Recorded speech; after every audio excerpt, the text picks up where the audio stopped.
All right, guys, let's take a look at the grades from last night. You know, our win. It sounds better when I say it out loud over and over again. I don't know. Let's talk about it. It was a win, okay? Cordell Volson. Wow, did he struggle. Offensive line in general struggled last night. And, you know, going back and watching that quote-unquote holding call that stopped our touchdown earlier with Chase Brown, I don't know, man. That might have been a good block. I don't know. I got to give my boy Cordell a little bit of credit there, because I feel like that could have been just a good block. But what wasn't a good block was 28.5 pass blocker grade. That isn't considered just a good block. Yeah. Other than that, Amarius Mims, 63.6. And again, you gotta give him a lot of credit, because he actually did look like he was getting beat a lot last night. Clearly, though, he did a pretty good job across the board, which is kind of what I thought was going to happen. I kind of thought his grades would be pretty on point because, again, you know, listen, okay, Amarius Mims, he's a rookie.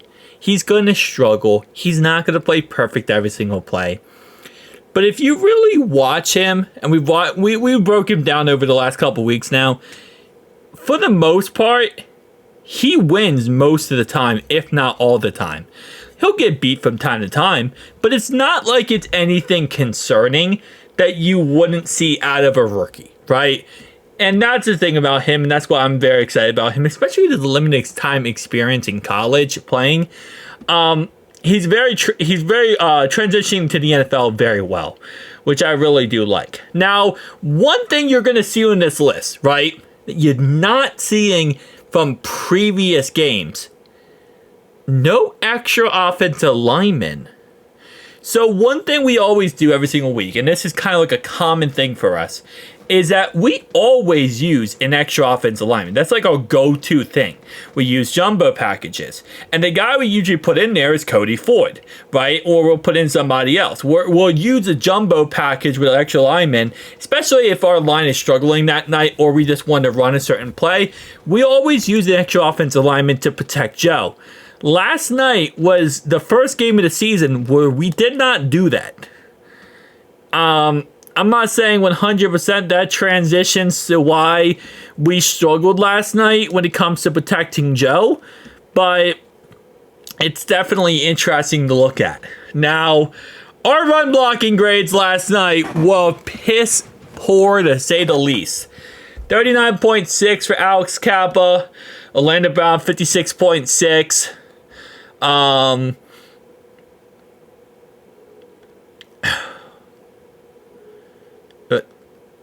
You know, something does not seem correct. Sam Hubbard. I forgot when he became tight end. Now, the reason why this is the case, I think that he was on one offensive play last night, which is why he has one blocking snap. But that is a very interesting player to put on there. 60 for run blocking for Joe Burrow. Some of these players are not usually on the run blocking category. I'll be honest with you. Charlie Jones, too. Okay, this kind of threw me off for a loop because we're seeing players on here that's not supposed to be on here. Teddy K led the charge, but I mean, these grades are kind of piss poor. Like, let's be honest. And we couldn't run the ball last night. And, you know, our 2 fumbles didn't help. We had a huge run at the end, which, you know, saved our bacon, as they would say. But across the board, it was a struggle bus with running the football. Run defense, because last night, we could say one thing. Our defense looked good. They on the field 1 billion plays, and they actually had to play 1 billion times, and they did a pretty damn good job. Jermaine Pratt led the charge with our run defense. Our worst run defender was Sheldon Rankins, which is kind of expected. He's more of an interior pass rusher, if anything. Trey Hendrickson, 54.8.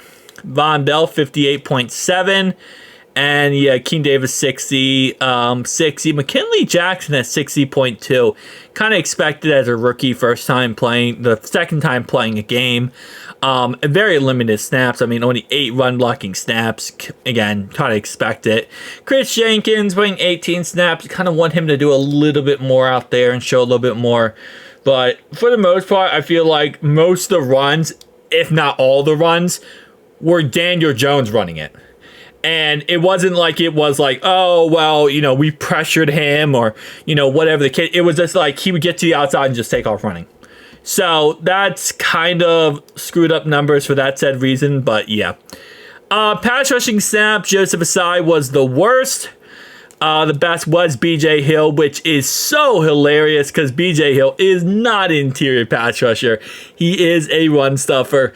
And last night, he was just having himself a night getting to Daniel Jones, causing the interception to happen by Jermaine Pratt. So very awesome night for that said reason. Very exciting for, BJ Hill to go out there and play some good football. Ironically enough, Jermaine Pratt, who did have the interception, had the worst night coverage-wise. Mike Hilton led the charge, but, I mean, it was... Again, it's funny because you would think most of these coverages was, based on how last night went, the coverage grades have to be great. The problem is, I said this a lot last night, Daniel Jones did have open receivers. He did. And there was a lot of times where guys got open on us and beat us. But the problem is, he just missed the throws. He really did. It's insane, to be honest. He missed wide open throws left, right, and center. He made horrific reads. I mean, you go back and watch, there's a couple plays where he had a wide open first down to a couple different guys. And he would throw it to somebody else and it'd be incompletion. And that's just Daniel Jones, man. That's just a bad quarterback. That's pretty much what that is. So, coverage grade-wise, yeah, we were horrific. There was a lot of times where we let a guy get wide open. But the quarterback couldn't hit the pass, so it is an incompletion in the quarterback category. Our defense looks good on paper. But when you go back to coverage grade, you're like, wow, our guy got destroyed. We looked horrific. Even though, I mean, in the end, the guy didn't catch the ball because we played great coverage, right? No, that wasn't great coverage. Punting last night. 42.8 net average for Ryan. This is because he had to punt the ball 32 yards. And the situation where we ended up getting we stopped him on 4th down, got the ball back, and had to go ahead and punt the ball after going 3 and out at their 48-yard line. Oh, man. So many missed opportunities last night, I'll say.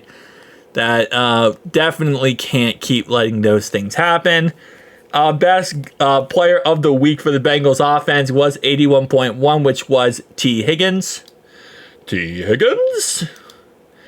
Defensively was Mike Hilton at 77. So, listen, overall-wise, not bad. It's definitely one of those situations where you go back and you look at it, and there's things we're going to have to work on and things we're going to have to get back to work with. One game, you got the win. That's really all that matters. And games like last night are grudge matches, and you just have to get the win.